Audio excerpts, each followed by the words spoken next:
खूप लोकांकडून ऐकलं असेल की छोट्यातनं सुरुवात करायची. तर मग छोटी गोष्ट ही माझ्यासाठी फक्त चहा होती. ते म्हणतात की चहाचा बिझनेस हा छोटा असतो, पण त्याला आज तुम्ही एक मल्टीस्टेट ब्रँड बनवलंय सर. हजारो लोक आहेत जे तुम्हाला इन्स्पायरेशन मानतात, पण आम्हाला जाणून घ्यायला आवडेल की तुमचं इन्स्पायरेशन नक्की कोण आहे. आमचं इन्स्पायरेशन म्हणजे रतन टाटा सर. सर, जेव्हा तुम्ही पहिलं आउटलेट सुरू केलं तेव्हा 22 दिवसानंतरच लॉकडाऊन लागलं, तर त्यावेळी तुमचा माइंडसेट कसा होता? सुरुवात 1 मार्चला केली आणि 22 तारखेला लॉकडाऊन जाहीर झालं. तर 22 दिवसात माझा व्यवसाय बंद पडला. मला एक अजून प्रश्न विचारायचा आहे की आज हजारो तरुण असे आहेत जे जॉब सोडून बिझनेस करण्याचा विचार करतात, तर त्यांना तुम्ही काय सल्ला देऊ इच्छिता? जॉब हा नक्की सोडला पाहिजे, कारण जॉबमध्ये कधीच मोठे स्वप्न पडणार नाही. जेव्हा तुम्ही पहिल्यांदा घरी सांगितलं की मला एक चहाचा बिझनेस सुरू करायचा आहे, तेव्हा तुमच्या घरच्यांची काय रिॲक्शन होती त्याच्यावर? जसं ओव्हरऑल सगळे विरोध करतात तसं विरोध मला पण झाला. तर तुम्हाला काय वाटतं की तुमच्या आयुष्यामध्ये असा कोणता निर्णय होता की त्याने तुमचं संपूर्ण आयुष्य बदललं आहे?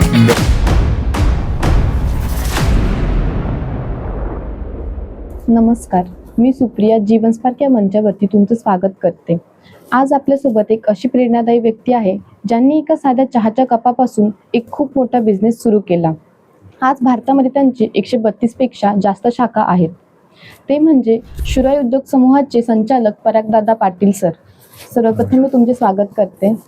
कसे आहात सर तुम्ही? मजेत. सरांना मी अगदी पहिलाच प्रश्न विचारू इच्छिते की एक साधा चहाचा कप आणि त्यातून एवढा मोठा ब्रँड उभा राहिला सर, तर सर्वात पहिले तुमच्या मनात हा विचार आला कसा? काय होतं की जेव्हा म्हणजे शिक्षण वगैरे करत होतो तेव्हापासून माझ्यामध्ये काही बिझनेस सारखे काही लिडरशिपचे गुण होते की मी ते स्वतःच्या स्किल ओळखल्या की मी काय करू शकतो काय नाही. आणि त्याच्यानंतर मी 2-3 महिने जॉब पण केला. पण जॉबमध्ये मी बघितलं की आपले काही स्वप्न पूर्ण होणार नाही. मग करायचं तर काय करायचं, तर मोठा बिझनेस करण्यासाठी तेवढं मोठं भांडवल पण लागतं, तेवढा पैसा पण लागतो. तर तेवढा नव्हता. मग जी सोपी गोष्ट असते की आपण खूप लोकांकडून ऐकलं असेल की छोट्यातनं सुरुवात करायची, तर मग छोटी गोष्ट ही माझ्यासाठी फक्त चहा होती. आज त्या छोट्या गोष्टीने मलाही मोठं केलं आणि म्हणजे ब्रँडही मोठा झाला. तर मग त्यावेळी कमी भांडवलामध्ये ती गोष्ट माझ्याकडनं होणं शक्य होतं. ती गोष्ट मी ओळखली आणि माझ्या स्किलनुसार मी त्या व्यवसायात आलो आणि मग तो व्यवसाय पुढं सुरुवात केला. अरे वा, नक्कीच सर, नक्कीच.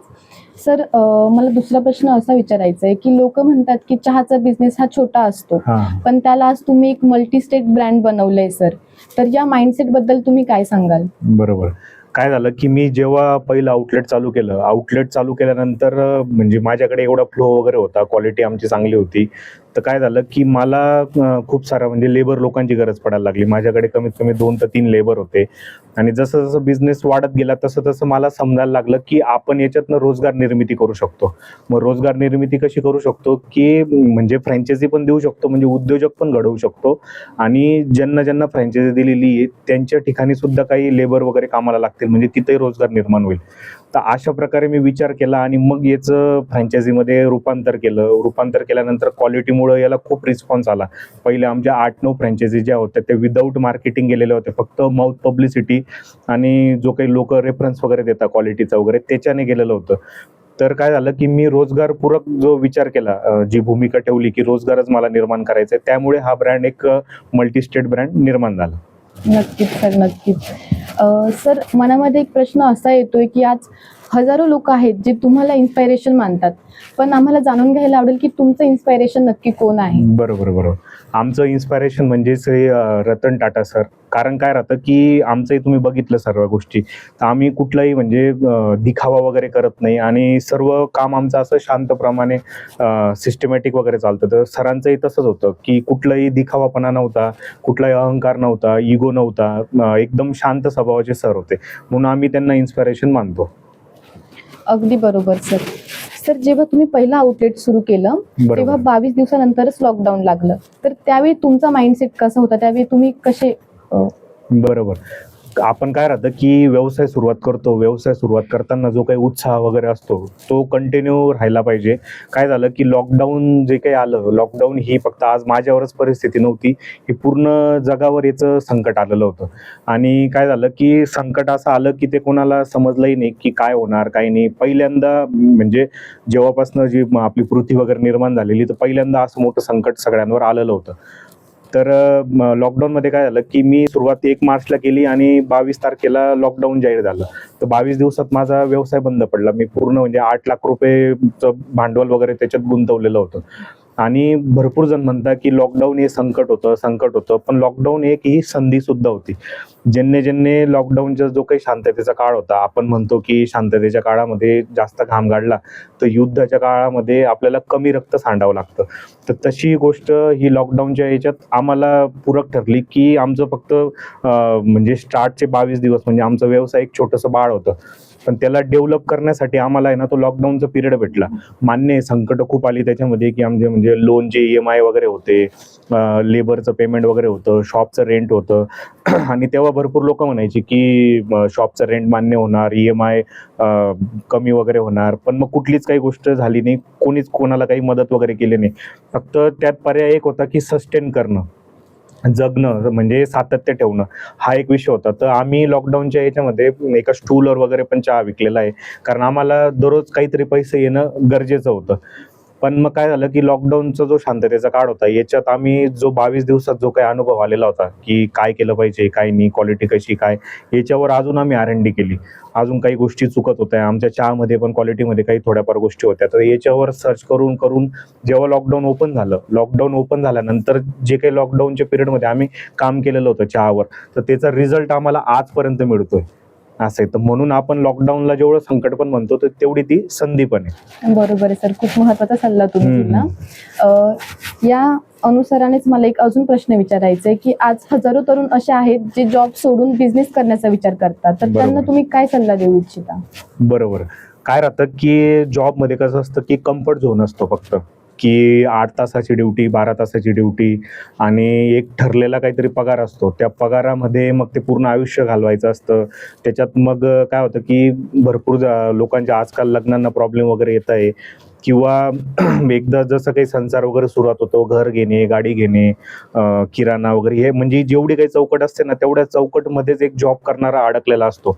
आणि महत्त्वाचं म्हणजे की जॉब करणाऱ्याला आहे ना कधीच मोठे स्वप्न पडत नाही. कारण काय होतं की पगार झाल्यानंतर 15 ते 16 तारखेपर्यंत पगार त्याचा संपून गेलेला राहतो. सगळे EMI वगैरे जातात, फार मोबाईलचे EMI पासून सर्व EMI चालले जातात. आणि नंतर पुढचे 15 दिवस मग तो जो उरलेला पगार असतो ना त्याच्यामध्ये सस्टेन करत असतो, किंवा मग पुढच्या 15 दिवसामध्ये तो कोणाकडनं तरी उसने घेणार आणि मग पुढचा पगार झाल्यावर परत ते फिरवणार. म्हणजे याची टोपी त्याच्या डोक्यावर, त्याची टोपी याच्या डोक्यावर, हे एवढंच चालत राहतं.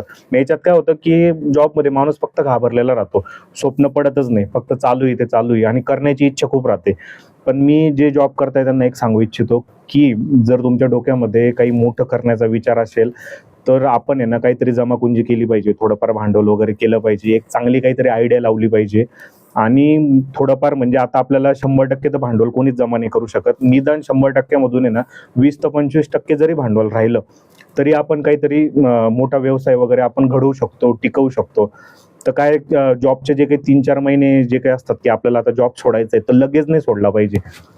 आपण 3-4 महिने त्याच्यावर आपण जे काही कन्सेप्ट आणणार आहे मार्केटमध्ये तर तिचा चांगला स्टडी केला पाहिजे. सर्व गोष्टी करून वगैरे थोडंफार जमाकुंजी करून मग आपण व्यवसायामध्ये उतरलं पाहिजे. पण मग एक सांगतो की जॉब हा नक्की सोडला पाहिजे, कारण जॉबमध्ये कधीच मोठे स्वप्न पडणार नाही. खूप इम्पॉर्टंट पॉईंट सांगितलं सर, याचा नक्कीच फायदा होईल. सर, माझ्या मनात अजून एक प्रश्न असा येतोय की जर एखादा 20 वर्षाचा मुलगा किंवा मुलगी हा व्हिडिओ जर बघत असेल तर त्यांना बरोबर. तुम्ही काय सांगू इच्छिता? काय होतं की आजकाल अवेअरनेस खूप झालेला आहे की म्हणजे पालक लोक जे आहेत ना ते 10वी-12वी पासूनच आजकाल मुलांना सगळं सांगत राहतं की तुला पुढे IPS व्हायचंय, तुला डॉक्टर व्हायचंय, तुला इंजिनियर व्हायचंय. पण मग कोणीच असं सांगत नाही की एक व्यावसायिक पण व्हायचंय. आणि जे काही 20 वर्षाची मुलं वगैरे त्या एजमधले जे काही हा व्हिडिओ बघत असतील त्यांना मी एकच सांगतो की स्टार्टिंगला आहे ना तुम्ही शिक्षण पण करा, पण त्याच्यासोबत आहे ना की पैशाची पण किंमत आपल्याला कळायला पाहिजे. म्हणून आपण कोणाच्या तरी हाताखाली काम केलं पाहिजे. त्याच्यामुळे कोणाच्या तरी हाताखाली काम करून, जॉब वगैरे करून की नेमकं आपल्याला महिन्याला येतं किती आणि तो कसा खर्च होतो, म्हणजे आपल्या आई वडिलांनी किती कष्ट वगैरे करून आपल्याला कसं वाढवलेलं आहे, काय गोष्टी या सगळ्या समजतात. त्याच्यामुळे त्या एजमधील मुलांना मी एक सांगू इच्छितो की तुम्ही कोणाच्या तरी हाताखाली काम करा. काम केल्यावर समजेल की पैशाची किंमत काय राहते.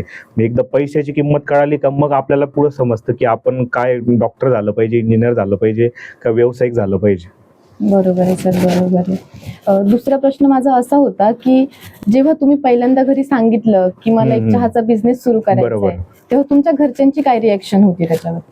जी माझी रिएक्शन आहे तीच म्हणजे तुम्हाला सांगतो, भारतामध्ये, महाराष्ट्रामध्ये किंवा आपले मराठी माणसं जेवढे काय असतील महाराष्ट्रामध्ये, 99% लोकांच्या घरी एकच असतं की व्यवसाय करू नका, ते आपल्या बसचं काम नाहीये, ते फक्त गुजराती मारवाडी लोकांचं काम आहे ते. पण आपण आता बघत असू की खूप सारे मराठी उद्योजक तयार होत आहेत.